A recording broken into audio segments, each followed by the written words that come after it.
Kewajiban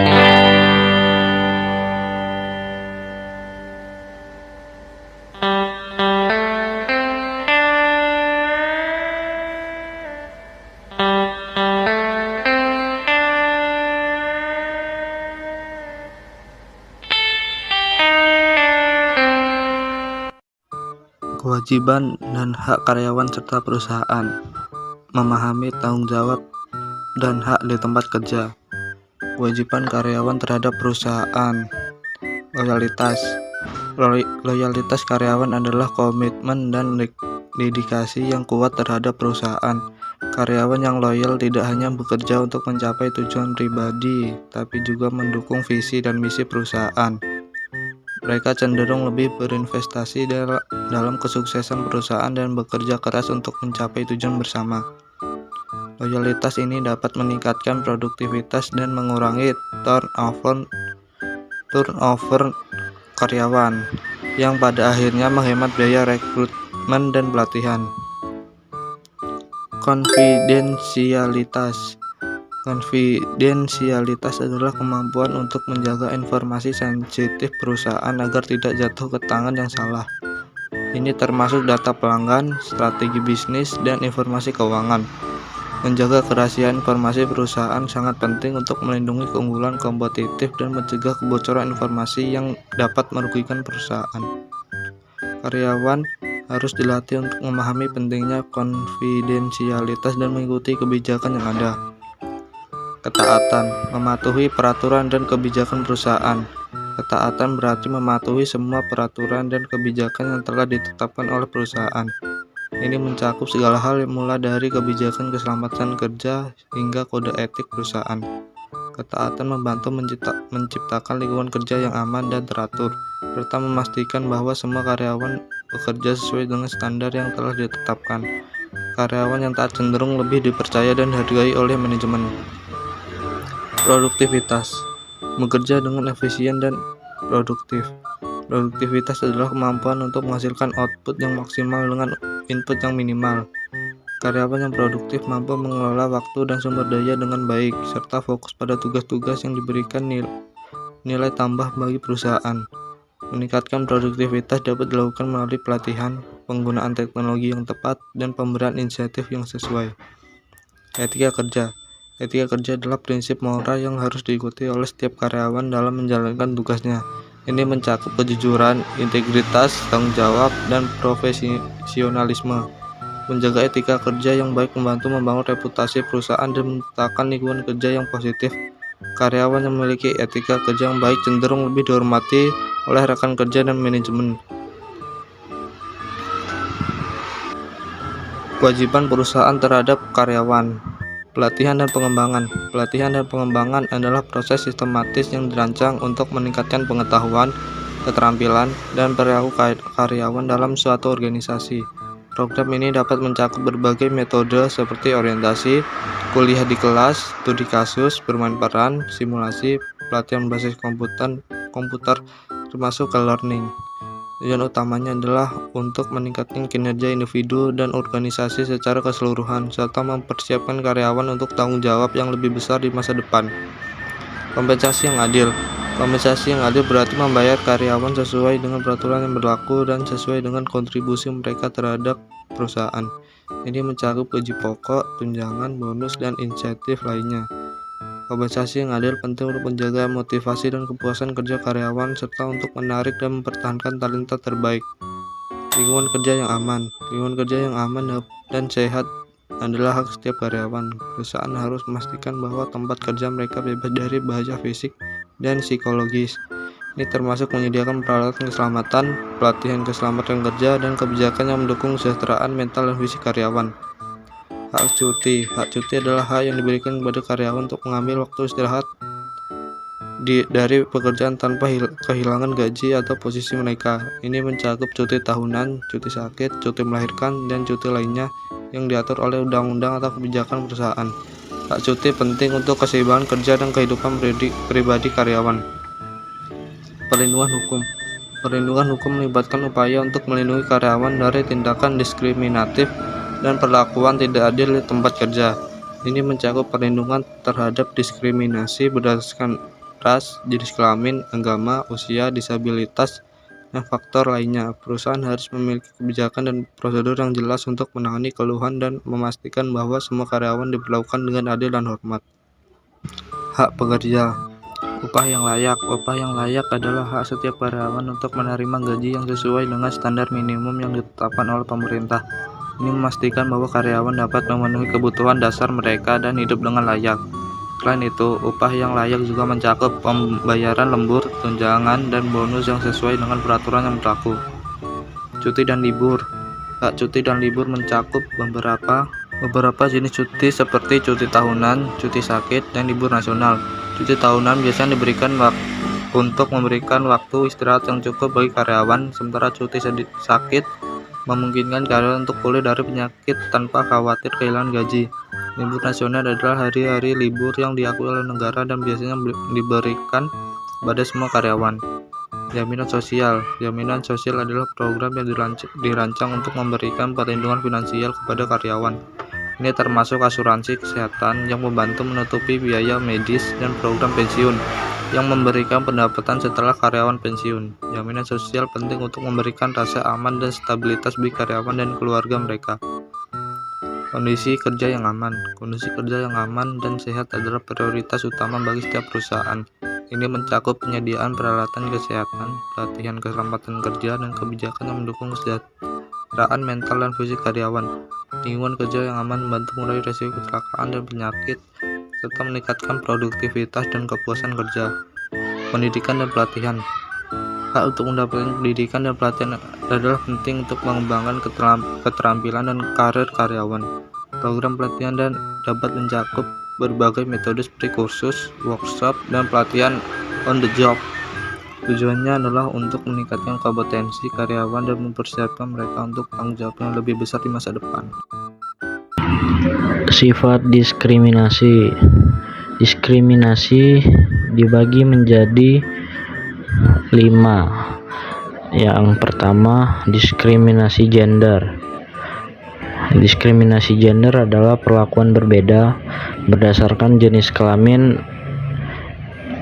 Contohnya seperti dalam bidang pekerjaan, perempuan seringkali mendapatkan gaji lebih rendah, peluang promosi yang lebih sedikit, dan pekerjaan yang kurang bergengsi dibandingkan laki-laki. Lalu contoh dalam bidang pendidikan, perempuan di beberapa daerah masih terbatas aksesnya ke pendidikan tinggi atau jenis pendidikan tertentu. Selanjutnya, diskriminasi rasial. Diskriminasi rasial yaitu perlakuan berbeda berdasarkan ras atau etnis. Contohnya di dalam penolakan pekerjaan, seperti seseorang ditolak dalam suatu pekerjaan karena warna kulit, asal-usul etnis, atau ciri fisik lainnya yang dianggap berbeda. Lalu diskriminasi usia. Diskriminasi usia adalah perlakuan berbeda berdasarkan usia. Contohnya di dalam dunia kerja, anak muda seringkali dianggap kurang berpengalaman atau tidak stabil sehingga sulit mendapatkan pekerjaan atau promosi, dan lansia dianggap kurang produktif, kurang sehat, atau sulit beradaptasi dengan teknologi baru sehingga sering dipecat atau ditolak dalam proses rekrutmen. Diskriminasi agama. Diskriminasi agama adalah perlakuan berbeda berdasarkan agama atau kepercayaan. Contohnya seperti di bidang pekerjaan, seseorang ditolak dalam suatu pekerjaan karena agama yang dianutnya atau diharuskan untuk berpartisipasi dalam kegiatan keagamaan tertentu yang bertentangan dengan keyakinannya. Dan yang terakhir, diskriminasi disabilitas, yaitu perlakuan berbeda terhadap karyawan dengan disabilitas. Contohnya di dalam pekerjaan, penyandang disabilitas seringkali sulit mendapatkan pekerjaan atau promosi karena anggapan bahwa mereka kurang produktif atau tidak mampu melakukan pekerjaan tertentu. Dan selanjutnya akan dilanjutkan oleh rekan saya. Baik, di sini saya akan membahas tingkat-tingkat diskriminasi. Di sini ada 3 tingkatan diskriminasi. Yang pertama diskriminasi terselubung, yang kedua diskriminasi terbuka, yang ketiga diskriminasi sistemik. Jadi yang pertama diskriminasi terselubung lebih sulit diidentifikasi karena dilakukan secara halus dan tidak langsung. Biasanya diskriminasi ini tersembunyi di balik alasan-alasan yang tampak netral. Contohnya saat wawancara yang bias. Ya, pernyataan yang seolah-olah tidak relevan namun sebenarnya mengarah pada diskriminasi seperti apakah Anda sudah menikah atau Anda punya rencana untuk punya anak. Jadi pernyataan ini dapat mengisyaratkan preferensi terhadap kandidat tertentu berdasarkan gender atau status perkawinan. Jadi yang kedua diskriminasi terbuka.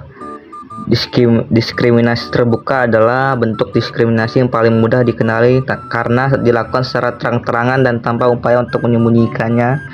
Contohnya pernyataan kebencian, mengatakan kata-kata kasar, menghina atau merendahkan kelompok tertentu secara terbuka.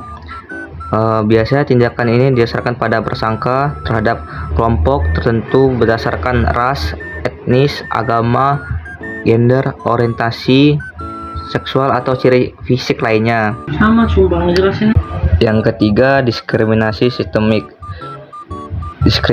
Diskriminasi sistemik adalah bentuk diskriminasi yang paling luas dan mendalam. Ini terjadi ketika kebijakan, praktek, atau struktur sosial yang ada secara tidak sengaja atau sengaja menghasilkan ketidakadilan bagi kelompok tertentu. Contohnya standar tes yang tidak adil.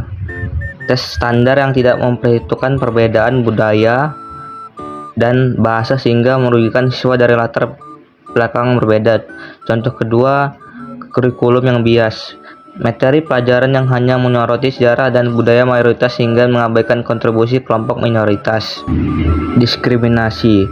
Arti dasar diskriminasi adalah membedakan objek atau satu dengan objek lainnya. Suatu tindakan yang secara moral adalah netral dan tidak dapat disalahkan. Pengertian modern, istilah diskriminasi secara moral tidak netral karena biasanya mengacu pada tindakan membedakan seorang dari orang lain bukan berdasarkan prasangka atau berdasarkan sikap-sikap yang secara moral tercela. Itu sekian materi dari saya, dilanjutkan oleh teman saya. 3 elemen dasar diskriminasi dalam ketenagakerjaan. 1. Keputusan yang merugikan seseorang pegawai atau lebih karena bukan didasarkan pada kemampuan yang dimilikinya. 2. Keputusan yang memiliki pengaruh negatif atau merugikan pada kepentingan pegawai yang dapat mengakibatkan mereka kehilangan pekerjaan, kesempatan, kenaikan pangkat, atau gaji yang lebih baik. 3. Keputusan yang diambil berdasarkan prasangka rasial atau seksual, stereotip yang salah, atau sikap lain yang secara tidak moral tidak benar terhadap anggota kelompok tertentu di mana pegawai tersebut berasal. Argumen yang menentang diskriminasi. Utilitarian.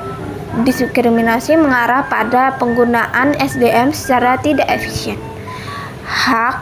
Diskriminasi melanggar hak asasi manusia. Keadilan. Diskriminasi mengakibatkan munculnya perbedaan distribusi keuntungan dan beban dalam masyarakat. Praktik diskriminasi. 1. Rekrutmen. Jika cenderung merekrut pegawai dari kelompok ras dan seksual yang sama dengan yang terdapat dalam perusahaan. 2. Screening. Jika tidak relevan dengan pekerjaan yang akan dilaksanakan. Selanjutnya yaitu ada kondisi pekerjaan. Jika diberikan dalam jumlah yang tidak sama untuk orang-orang yang melaksanakan pekerjaan yang pada dasarnya sama. Selanjutnya itu ada kenaikan pangkat. Jika perusahaan memisahkan evaluasi kerja pria kulit putih dengan pegawai perempuan dan pegawai dari kelompok minoritas. Selanjutnya itu ada PHK dengan memecat pegawai berdasarkan pertimbangan ras dan jenis kelamin. Studi kasus pertama yaitu disiplin kerja karyawan di CV Bangun Nusantara Teknik. Latar belakangnya itu menuju pada TV Bangunan Nusantara Teknik atau BNT yang menghadapi masalah disiplin kerja di kalangan karyawannya. Beberapa karyawan bermasalah yang dihadapi termasuk keterlambatan datang ke tempat kerja, tingkat absensi yang tinggi tanpa pemberitahuan, dan keterlambatan dalam menyelesaikan pekerjaannya.